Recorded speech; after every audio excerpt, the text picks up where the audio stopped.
Welcome to everyone for this GCP training program. So start about something like cloud. Okay, so as we already said that in the this is a GCP DevOps, and what are these things are doing in this curriculum? Okay, so GCP and DevOps. So why you are doing? So everybody know that GCP is a cloud. Okay, so which is a cloud. So what exactly it is a cloud? Why we are calling it as a cloud? So it is for the new people who are very new to this technology. Okay, so cloud computing, so everybody knows that what is a cloud computing. So you might have heard these words in when you were studying in some BTech or something, CEC or something. So we already know that cloud computing is a subject. It is a delivery. Okay, which is a delivery of computing services. Okay, so what do you mean by computing services? Mhm. So delivery of computing services. Okay, so it is a delivery of computing services. So what does the computing services mean like?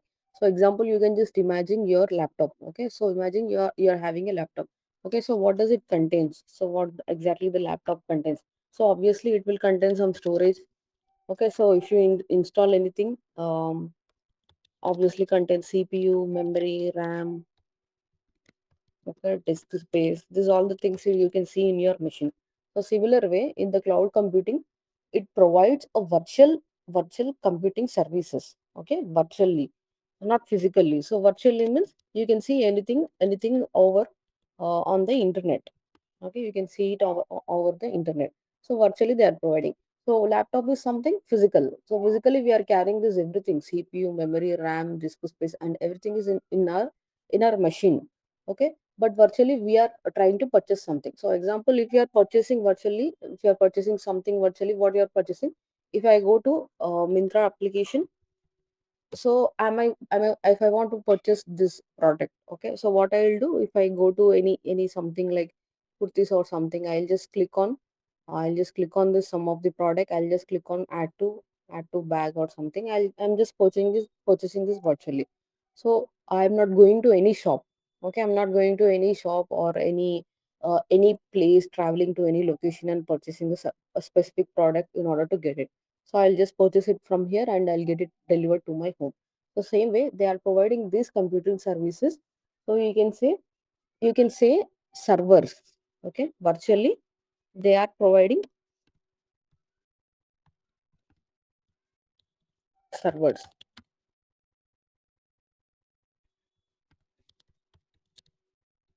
Okay, virtually providing services. So we have just learned that cloud computing is a delivery of this some of the computing services. So you can say there are many services like server, storage, databases, these all things. So I have taken one example, which is servers. Okay, databases. We can say storage, networking. We'll have a deep discussion when it comes to these all the things. Okay, what does this exactly do? Services in this GCP. Okay, so these are virtually providing. So there are many providers. Okay, cloud provider. Those are called cloud providers in the market. So what they will provide? They will be providing this virtual machines, virtual servers, right? Virtual servers. So in this virtual server, there are many cloud providers. So first is, we can, as we are discussing about the GCP. Second is AWS. Okay, third is Azure. You can also see IBM, etc. So these are like a popular GCP, AWS, and Azure are the popular cloud providers. So what they will do, they will provide the servers virtually. Okay, they provide the servers. Okay, so how does this servers look?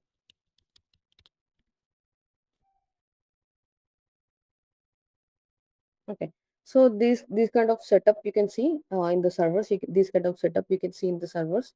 I mean, in this environment.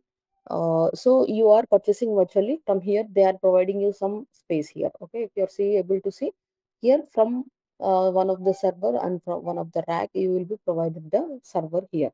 Okay, you can see these are like the rack solution. So according to this, you will get the servers from this physical location. We can purchase the virtually the servers. Okay, so this is something cloud provider. So how do people used to use this used to use before getting introduced this AWS, because it was invented in 2000s. Okay, this cloud providers were introduced into the market around 2000, year 2000. Okay, around 2000 year. So before what they used to use, before what was there. Okay, and also we'll discuss about what is the purpose of this and everything. Okay, so before this, what was there?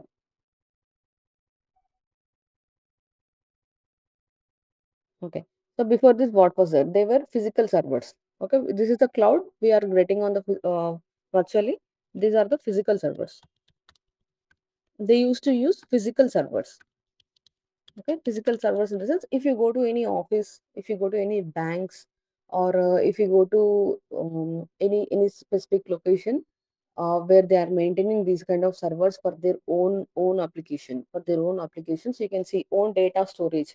You can see these kind of setups. If you go to banks also, you can see these kind of servers are deployed in some of the specific room. There will be a specific room separated in this. Okay, so why they have to switch to, switch from physical servers to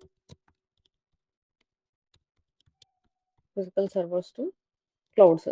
servers, which is like cloud servers. You can say cloud servers, or virtual, or cloud, or virtual servers. Okay, so why people are switching to physical servers. And so why like physical servers, it is already deployed in your location, it is already present in your location. So why we wanted to move? So because it is reason is there, people are trying to move, because if you example, if you have a small scale application. Okay, if example I am running a small business. Okay, if example I am running a small business, so I don't have, I obviously I will have a small budget. Okay, if I am running a small business, obviously I have a small budget. Okay, in this scenario, I don't even have a space. Okay, I don't even have a space like this in my location. So small budget, no space, because I need to have a space or a room for this server setup.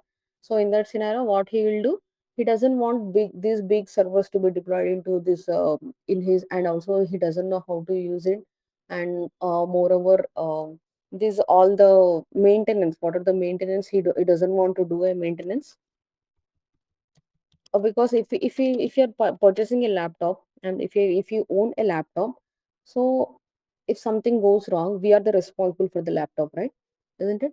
So in that scenario, if anything goes wrong, we are the responsible, and we have to take the maintenance of the laptop.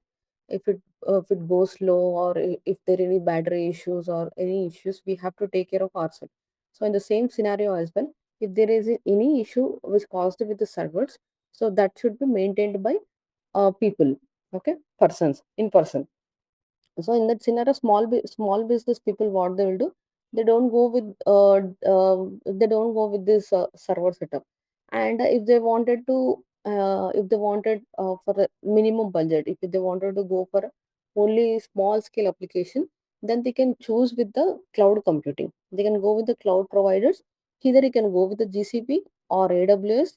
What he wanted is servers. Okay, if he wanted servers for his application deployment,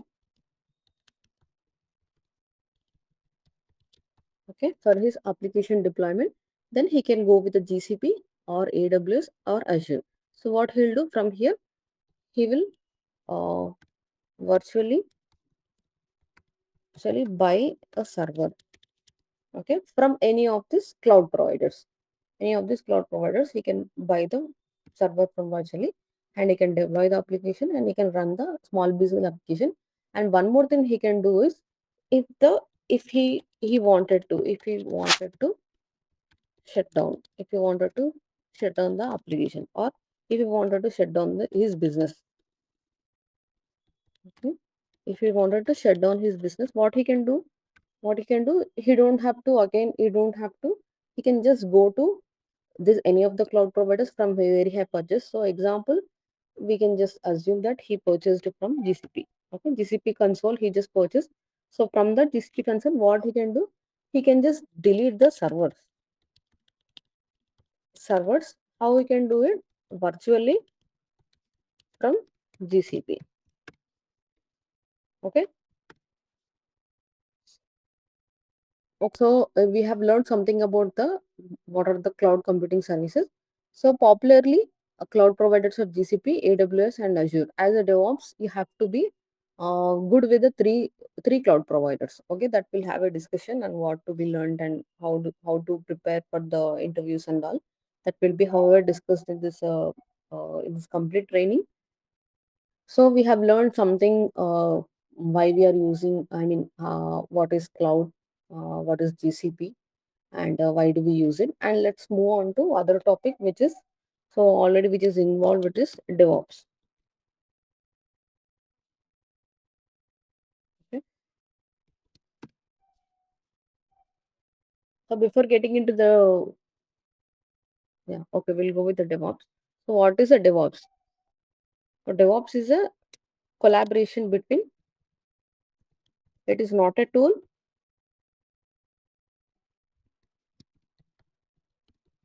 it's not a tool or some software. Okay, it's just a process. Okay, it is a process. It's not a tool or not a software. It is a process. Okay, it is a process collaboration between developers and operations team. Okay, so what does the developers and operations team do? Okay, developers will write the code, right? Obviously they will write the code. So how do they write the code, like using any tools or technologies, right? So we have many technologies for the developers to write the code. So example, if he's writing in Java application, you can say Java or Node.js or anything Node.js. If it is a front end, these are the technologies, as you all know, basic technologies, Java, Node.js, which is running now, and a collaboration, right? So operations team was whatever the code they have written here. So we have learned that developers will write the code.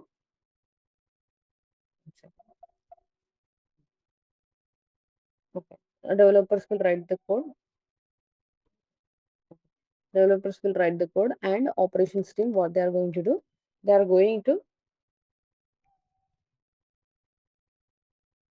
deploy the application. What are the application? This code, what are they have written the code, right?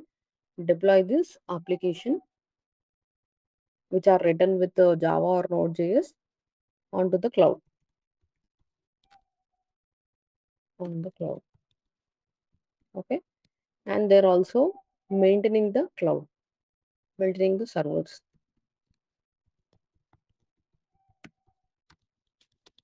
So complete operations things they will do. Okay, like example, if this server is going down. Okay, example, this server is there.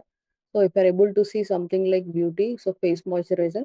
So if I click on this something like face moisturizer, so I'm not able to see some of the products. It is showing me some blank page. So in that scenario also they can troubleshoot why we are able to see. And if it is shows some 504 errors, okay. Example, if they show you some 500 series errors, 500 error, if you are able to see, you can see 500 internal server error. Sometimes we'll get something like this onto our servers. Okay, if they are not loading properly, something. So we'll get this kind of errors. So they will be handling this everything, operations team. Okay, it is like a collaboration. Collaboration. How does these people collaborate? Okay, how does these people collaborate with each other?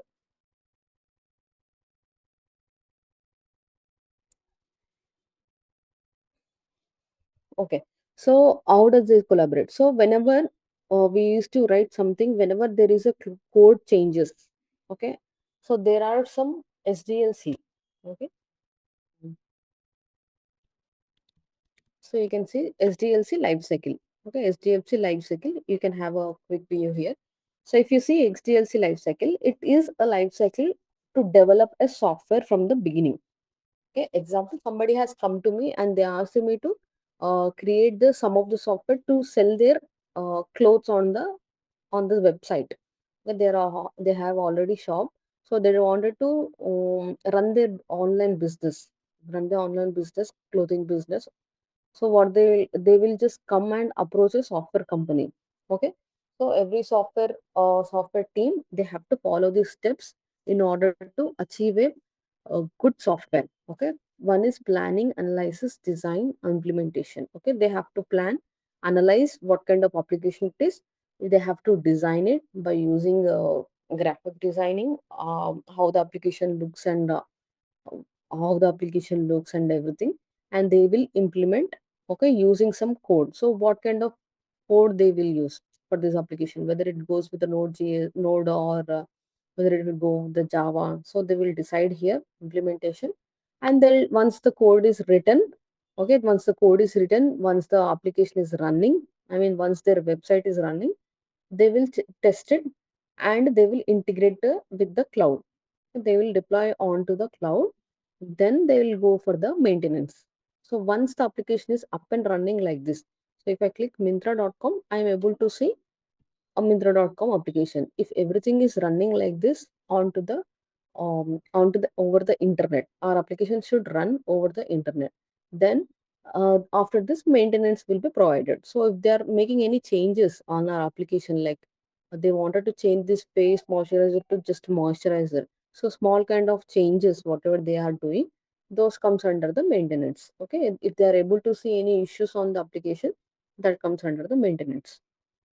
So here we have talked about SDLC now. So in order to achieve a good software, good application like Myntra, okay, like Myntra, we are just going with the SDLC. We are following the SDLC life cycle in order to achieve a application like a Myntra, correct? So in that scenario, so they are different methodologies to follow, to be followed to achieve a good software.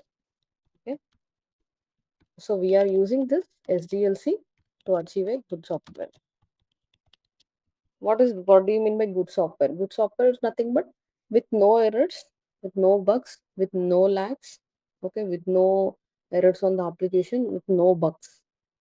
Good software, okay, no bugs, and everything is clean and clear. Our application looks clean and clear. Then we can say it is as a good software. And we can see here SDLC will have a methodologies. So we usually talk about two popular methodologies. Okay, so one is agile and another one is waterfall. Okay, two methodologies we have.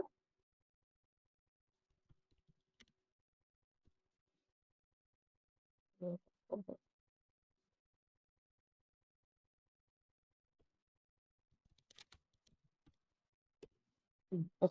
So we can see here which is waterfall method. Okay, I can take this example. You can see this is waterfall method. So already you have seen that SDLC, how the SDLC life cycle goes.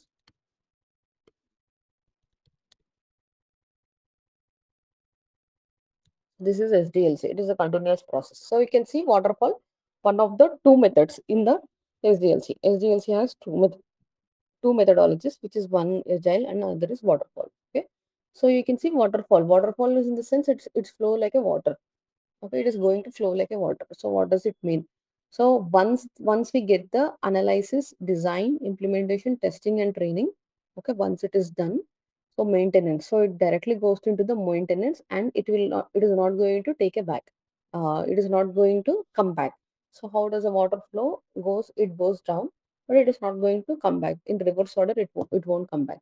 So what does exactly it means? Okay, so agile methodology. What exactly it means? So what here it will happen is developers will write the code. Okay, they will write the code. Developers will write the code, and um, developers will write the code, and it is sent to the operations team. Okay, you can see here developers will write the code and operations team deploy the application on the cloud maintaining server. So example, you can say here as a Myntra application.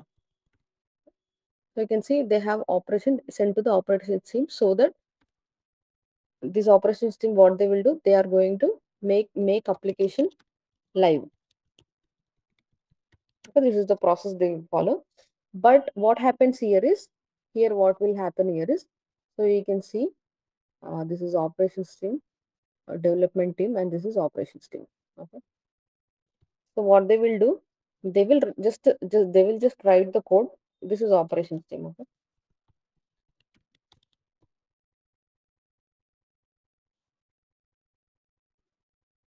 Okay, this is development team. So what they are going to do, they will write the code. Okay, they'll write the code and just give it to the code, and they'll just pass it to the operations team. So they will do what they will call, they will deploy. They will deploy code. I mean, they will store this code which if they have written, or you can say it as application, okay, which they have written, and they will deploy it onto the cloud. So till here they will do this task, okay, in the agile methodology. Okay, so once the development is done and it is a handover to the operations team, and operations team cannot come back and ask development team what is this happening, because developers are given more time here. Okay, then more time here, and they will write everything. They will write, they will document, actually they will document everything here and just pass it to the operations team. So whenever he stuck anything around the application or the code, he will just go through the documents. Who will go through the documents? Operations team. When he has doubt, he will go to the operation document which is written by the developers, but he is not going to reach the developers. Okay, but he is not going to, operations team person is not going to move to the reach to the development team. Okay, and in when you see, go with the agile, sorry, waterfall.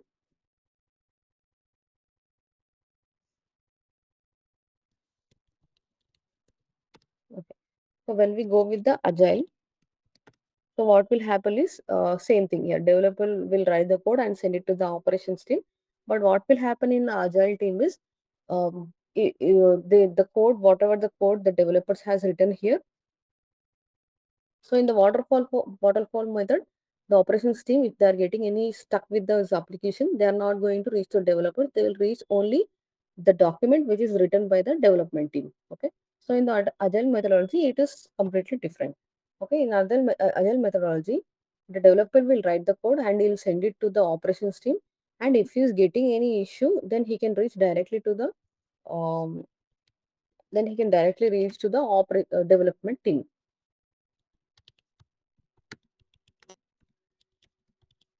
So it is like there is no, there is here there are documents.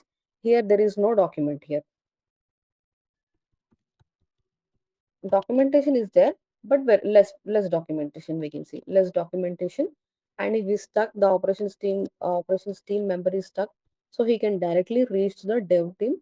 So that is the reason we are calling it as a collaboration between development and operations team, okay, using the agile methodology. So nowadays, in the market we can see there are many companies which are going with the agile methodology. If it is a waterfall method, then it is a old method, better compared to agile methodology. So agile methodology, for the microservices architecture we'll be using. So we'll discuss like what is microservice architecture and everything. Okay, in deep in the course curriculum, and you can also see here.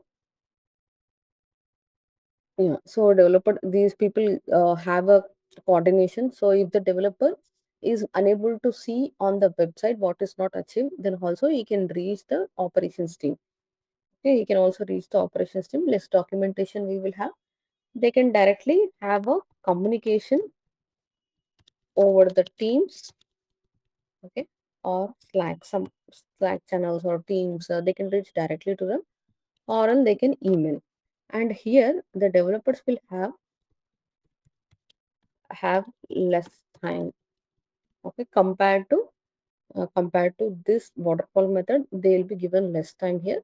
And once they build this, once they write the code, they'll directly send it to the operations team. So if the code is not running, or if there is any issue, they can directly reach to them. So they, in this way, they can have a direct contact with them. like Teams, Slacks, or email chat, anything they can have. Documentation also they can do, but very less documentation they have when compared to the waterfall method.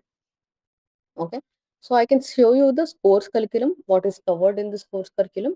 Okay, so you can see DevOps introduction. So here we have discussed a few things about the DevOps, and you can see here virtualization and networking, which is a Linux, because Linux is a mandatory to everybody know. Okay, it is a mandatory in order to before getting into the DevOps, it is a mandatory Linux is okay. So, and the virtualization and networking. So you will be learned the Linux commands here, and how to learn Linux and how to go with it. Yeah, everything it will be covered here. And also you can able to see this is the cloud computing GCP. We will be covering the GCP. Here there are the services of the GCP, which is networking service. Okay, compute service is a server, virtual server. So you can see here load balancing, container and orchestration service, which is a Kubernetes. Okay, which is a Kubernetes will also be covered here, and the storage like buckets. Okay, serverless service we can have a Cloud Run or a Google Cloud that will be discussed. Which this will be used for non non DevOps people will be using this service. So this service is included, and SecOps. So some of the security things which are going to involve in the GCP, and also these are like a DevOps native GCP services like cloud repository where we'll store the repository artifact, your cloud builder, CI/CD. If you CI/CD is something, or Jenkins CI/CD, continuous integration and continuous deployment, that is also important. That will be discussed here, and automated deployment. Okay, so when it comes to the okay, we can also have a repositories. Okay, VCS we are using to store the code, virtual control system we are using here, as well as we will be talking about the Docker. Docker is very important. Okay, Docker and Kubernetes are topic are really important. We have to be so you'll be also having a lab on this, and also I will be providing some hands-on to you for the main topics, for the main tools in the DevOps. Okay, so Kubernetes, Ingress, okay, orchestration, Terraform. Terraform is also really important. So every companies nowadays they are using Terraform. So in deep they may expect you Terraform and Ansible as well. So you will be covered Ansible. You can see CI/CD here. So we'll be using GitLab. So there are different tools for the CI/CD. So we'll be using GitLab, like Jenkins, GitLab, or else we can go with the GCP tools also. So here we are going with the GitLab. Okay, these are all deployment. And last tool is SonarQube. So it is used to check the code quality. Okay, so code quality we are using SonarQube. Yeah, this Terraform we are using for the infrastructure as a code to create the infrastructure. So configuration management tool is Ansible. So using this Ansible, we can install many softwares, and using the modules, we can install many softwares onto our cloud, onto the servers. Okay. So what are the things it will cover in this session is like you will have a hands-on. Okay. What are the things you will cover is hands-on you will have, as well as you'll have a practical deployments, like having a real-time scenarios. You'll come up with the real-time scenarios when we are going in the course. We'll try to cover the real-time scenarios if you are going with these multiple tools. Okay, so based on the tools, what kind of scenarios we will be facing, and what kind of issues we will be facing, that we can go through in this session. As well as I will be providing some application to you so that you can deploy that application, and you can have a deep hands-on